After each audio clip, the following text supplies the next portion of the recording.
Senyum Karyamin, karya Ahmad Toheri. Si paruh udang kembali melintas cepat dengan suara mencecet. Karyamin tak lagi membencinya karena sadar burung yang demikian sibuk pasti sedang mencari makan buat anak-anaknya dalam sarang entah di mana. Karyamin membayangkan anak-anak si paruh udang sedang meringkuk lemah dalam sarang yang dibangun dalam tanah di sebuah tebing yang terlindung. Angin kembali bertiup, daun-daun jadi berterbangan, dan beberapa di antaranya jatuh ke permukaan sungai. Daun-daun itu selalu saja bergerak menentang arus karena dorongan angin. Jadi, kamu sungguh tak mau makan, Min? Tanya Saidah ketika melihat Karyamin bangkit. Tidak. Kalau kamu tak tahan melihat aku lapar, aku pun tak tega melihat lenganmu habis karena utang-utangku dan kawan-kawan. Iya, Min. Iya, tetapi Saidah memutus kata-katanya sendiri karena Karyamin sudah berjalan menjauh.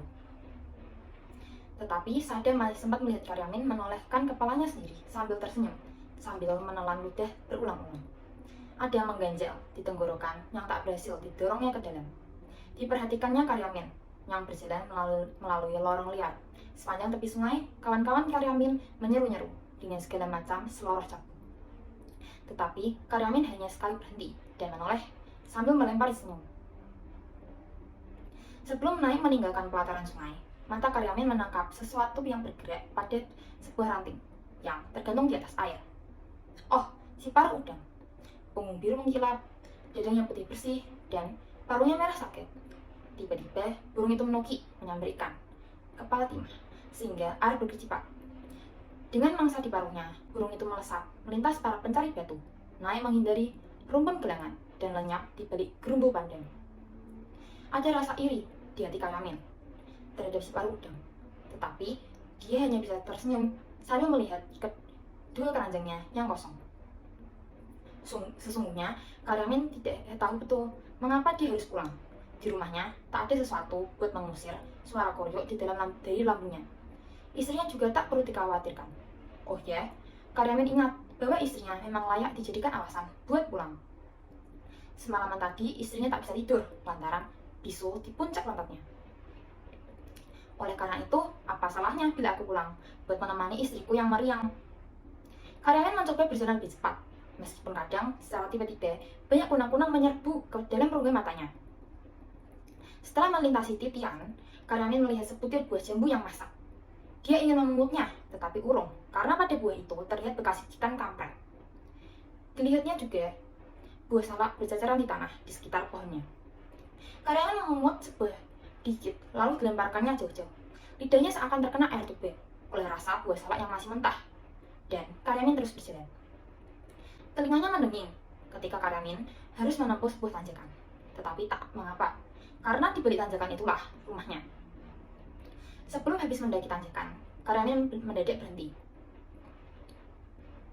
Dia melihat buah sepeda jengki diparkir di halaman rumahnya. Denging dalam telinganya terdengar semakin nyaring. Kunang-kunang di matanya pun semakin banyak. Maka Karyamin sungguh-sungguh berhenti dan termangu. Dibayangkannya, istrinya yang sedang sakit harus menghadapi dua penagih bank harian. Padahal Karyamin tahu, istrinya tidak mau membayar kewajibannya hari ini, hari esok, hari lusa, dan entah hingga kapan. Seperti entah kapan datangnya tengkulak yang telah setengah bulan membawa batunya. Masih dengan 1000 kunang-kunang di matanya, Karyamin mulai berpikir, apa perlunya dia pulang? Dia merasa pasti tidak bisa menolong keadaan, atau setidaknya menolong istrinya yang sedang menghadapi dua penagih bank harian. Maka pelan-pelan Karyamin membalikkan badan, siap kembali turun. Namun, di bawah sana, Karyamin melihat seorang lelaki dengan baju batik motif tertentu dan berlengan panjang. Kopiahnya yang mulai buta kemerahan meyakinkan Karyamin bahwa lelaki itu adalah Pak Pamong. Nah, akhirnya kamu ketemu juga, Min. Kucari kau di rumah tak ada, di pangkalan batu tak ada. Mau menghindar ya? Menghindar? Ya, kamu memang beling, Min. Di gerumbu ini hanya kamu yang belum berpartisipasi. Hanya kamu yang belum setor uang dana Afrika, dana untuk menolong orang-orang yang kelaparan di sana.